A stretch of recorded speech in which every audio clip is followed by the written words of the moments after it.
So you see in the program, I am the executive director of the Louisville Institute in Louisville, Kentucky. And to put it briefly, what we do at the Louisville Institute is that we give away money. Amen. So, Amen. Do I have your attention now? Our mission is to bring the church and the academy together, so we give away grants and fellowships to scholars, academics, and people in ministry who are interested in the church and the work of the church, in the hope that when church and academy talk together, something good is coming out of it. Absolutely. So during break, let's talk some more about what we do at the Louisville Institute and see if we can do something for you as well. Amen. I got the money. I'm going to give it away. I might as well give it to someone here. Right? You got a good seat. You want to sit closer to me, brother? Yeah! Yeah, all right. Oh, we got it. Excellent.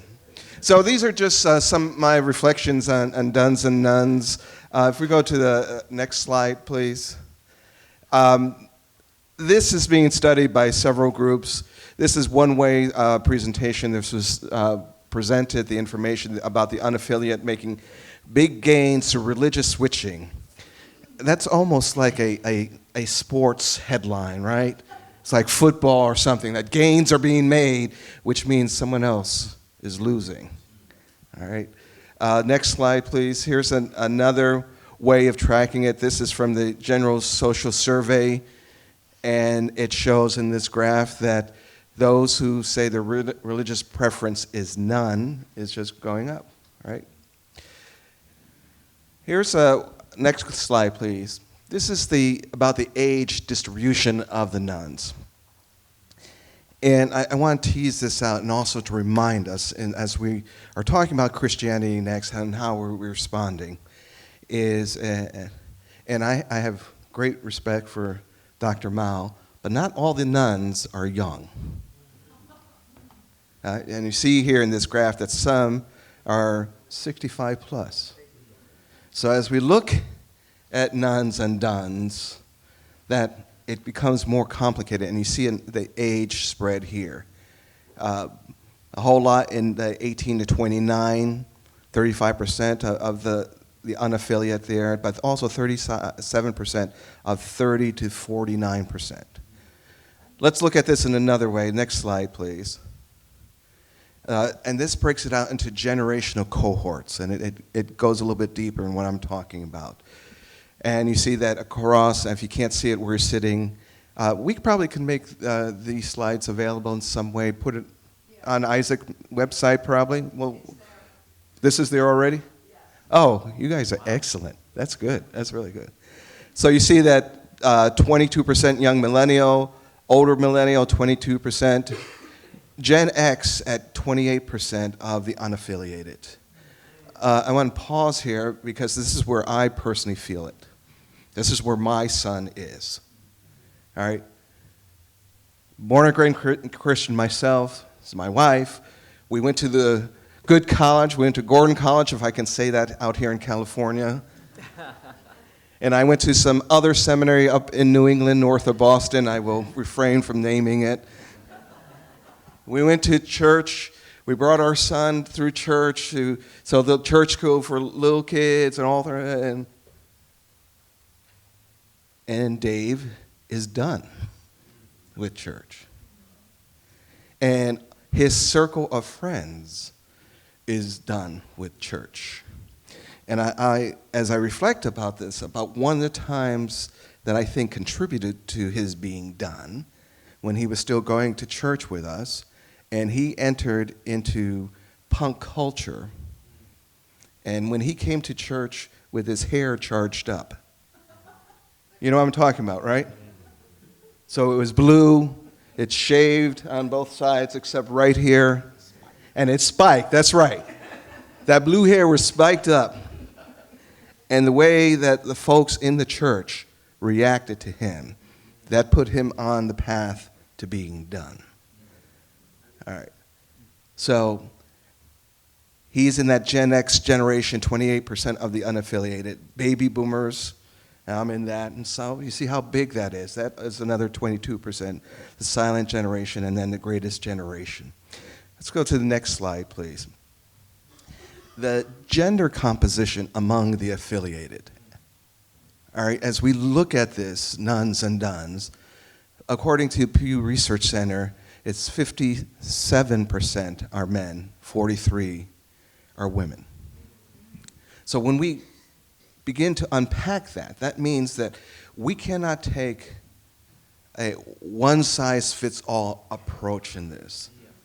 There's a gender difference that we ought to be attentive to. And what does that mean? I don't know what it means. I'm asking a question, but maybe together we can begin to figure out what does that gender difference mean. Next slide, please. This slide from Pew Research Center breaks down racial and ethnic composition among the unaffiliated. 68% of the unaffiliate, nuns and duns, are white. In the racialized categories of the United States, white, Anglo, Caucasian. I don't know if you hear that word here. I moved to Kentucky last year, and they use the word Caucasian a whole lot, and not white. I'm trying to figure out what's going on with that as a descriptor. But 68% of white, 9% black, 5% Asian, 13% Latino, 4% other mixed, whatever that means. Now, this is not to say that in my own community, so using the pan-ethnic term Latino, I happen to be second-generation Puerto Rican from Connecticut. But within the larger Latino community, it's not that there aren't any nuns, there are. That there aren't any duns. But when it's broken out like this by the Pew Research Center, a whole lot of the nuns are white. So what should be our responses when there's a racialized difference in how this is breaking down? And if nuns are getting a whole lot of attention, particularly in the popular media, but the majority are white, our responses to, let me put it this way, our unexamined responses to nuns really a response to white nuns, which means that there might be responses that don't get to these other groups. You get what I'm saying? Yeah. Next slide, please.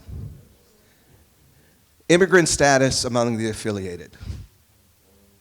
So there, of course, immigrants coming from all over the world. Right now in this, how shall we say, in this political season, immigrants from Latin America are getting a lot of attention. But immigrants from all over the world. But there's a generational difference among the nuns. That it's the third generation where we see a lot more nuns and duns.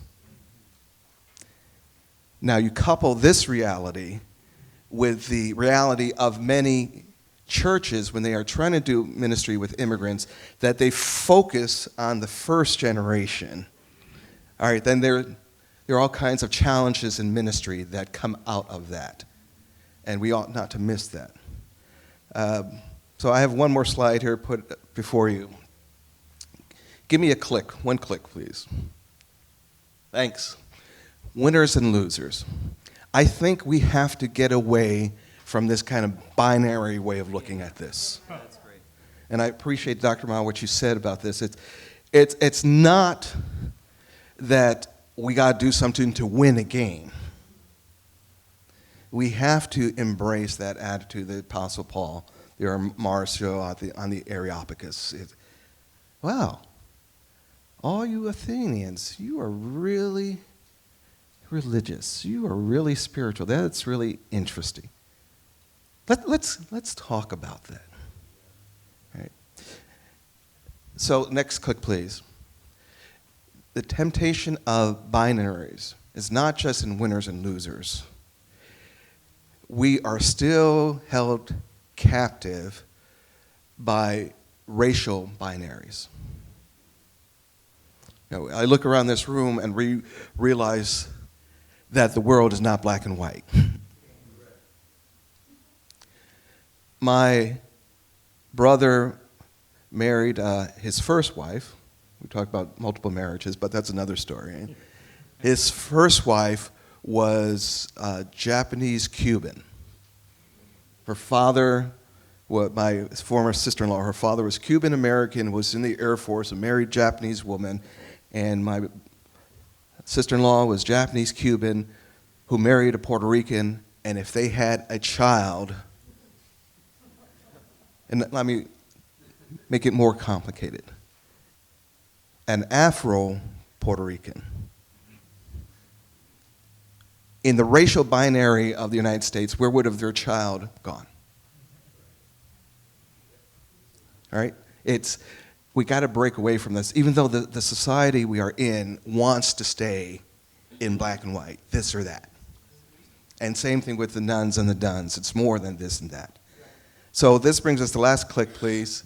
The challenges and opportunities is to, let's be very clear and diligent in the work that we need to do, be thankful to Pew Research Center and other places that are looking at this, but not look at this as the church is in decline, right? There's that narrative out there.